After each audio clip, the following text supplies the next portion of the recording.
Olá, eu sou Laura Karamaski, fisioterapeuta, trabalho há 30 anos aqui em Bauru como fisioterapeuta na área de ortopedia, tá? E hoje eu tô aqui para dar um dedinho de prosa com vocês para falar sobre a osteoporose.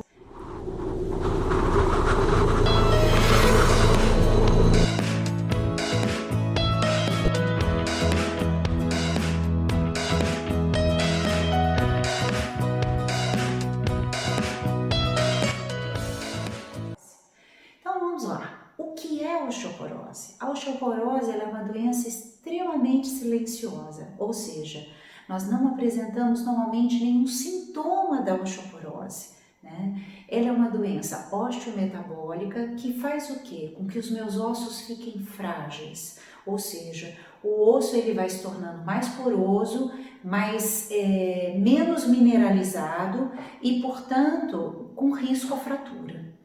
E as fraturas mais comuns que nós deveremos ter, para quem quem tem a osteoporose, vai ser região de fêmur, coluna e punhos. Então vamos entender um pouquinho o que é a osteoporose.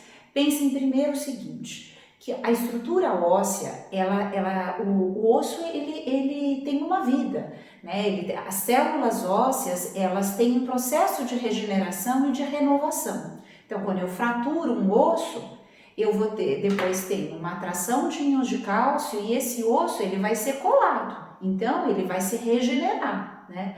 Ao mesmo tempo, o nosso organismo, ele retira um pouco esse cálcio dos ossos, que é um sistema de reabsorção. Algumas pessoas, por vários fatores, vão desenvolver mais retirada de osso do que mineralização, ou seja, então há um desequilíbrio e é por isso que o osso vai ficando poroso, vai ficando fraco. Quem são essas pessoas que são suscetíveis a ter a osteoporose? Nós temos alguns fatores aí de predisposição, né? Então, primeiro é a genética.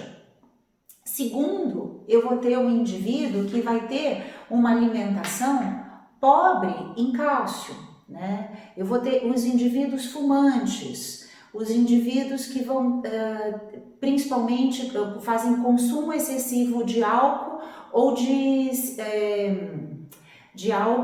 de café, né? Um outro fator é o sedentarismo. É a pessoa que nunca fez atividade física, nunca praticou um esporte na juventude, nunca recebeu uma carga nesse osso. Vai ser um osso mais fraco, né? Indivíduos também que podem fazer uso muito prolongado de alguns medicamentos. Então, uso contínuo de corticoide, anticonvulsivantes e medicamentos que são hormônios para tireoide podem ser fatores de predisposição, tá? Então, eu acho que eu citei. E pessoas também de pele clara, pessoas de origem asiática e pessoas magras.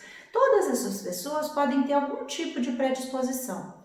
Por que é tão importante a gente falar de osteoporose? Segundo a Organização Mundial de Saúde, 200 milhões de indivíduos têm osteoporose no planeta. Segundo o Ministério da Saúde, em 2017, houve um levantamento que cerca de 10 milhões de brasileiros têm osteoporose. E, ao mesmo tempo, eles desenvolveram até um dia de prevenção da osteoporose, que é dia 20 de outubro, para se falar sobre o tema, para que as pessoas entendam a importância e façam exames preventivos e previnam para evitar fraturas, né? Qual é a incidência, em que tipo de indivíduo também que pode ter? A estatística que nós temos é que de 1 a cada 3 mulheres com mais de 50 anos tem predisposição à osteoporose, né? Então, por que a mulher? A mulher, por fatores hormonais, né, por uma queda do hormônio do estrógeno, ela tem mais predisposição a desenvolver a osteoporose. Nos homens também pode ocorrer, ou por aqueles outros fatores que eu citei, indivíduo fumante, consumo de álcool excessivo, às vezes medicamento contínuo com corticoide, 15% de homens acima de 65 anos também podem desenvolver osteoporose, né? Então, como é que nós vamos diagnosticar essa osteoporose? Primeira coisa é o exame de densitometria óssea. Há uma indicação na mulher, principalmente no período de climatério, ou seja, quando ela está entrando na menopausa, que ela faça um exame de base para ela entender. Tem uma boa qualidade do osso, já tem um pouquinho de perda, então estaria classificada como osteopenia, ou já tem muita perda, tem osteoporose. Como eu vou cuidar disso e como eu vou recuperar o meu osso? Isso vai ter, claro, que um tratamento médico. Alguns indivíduos já com osteoporose têm que até tomar medicamento, mas qual é a base de tratamento de prevenção? Uma alimentação rica em cálcio. Então eu preciso que esse indivíduo se alimente com leite ou derivados de leite, tipo queijos, peixes são muito bons, né? Sardinha, ou cação, frutas escuras como couve, chicória, brócolis. Algumas frutas também têm um pouco de cálcio, ou seja, uma alimentação rica em cálcio. Fora isso, sol. O sol ele tem um papel fundamental pela fixação da vitamina D. E a vitamina D por si vai ajudar na fixação do cálcio. Então, um complementa o outro. Então, sol 15 minutos por dia é importante. E o terceiro elemento é a atividade física. Como deve ser feita essa atividade física? Caminhada é uma boa opção. Se o indivíduo tem risco de queda e é frágil, caminha com alguém, né? Mas a caminhada é uma boa carga para o osso. A musculação é interessante. Pilates é muito interessante. E exercícios funcionais em pé. São a base do trabalho. Se a pessoa me perguntar, Laura, entre caminhada e a natação, sempre a caminhada.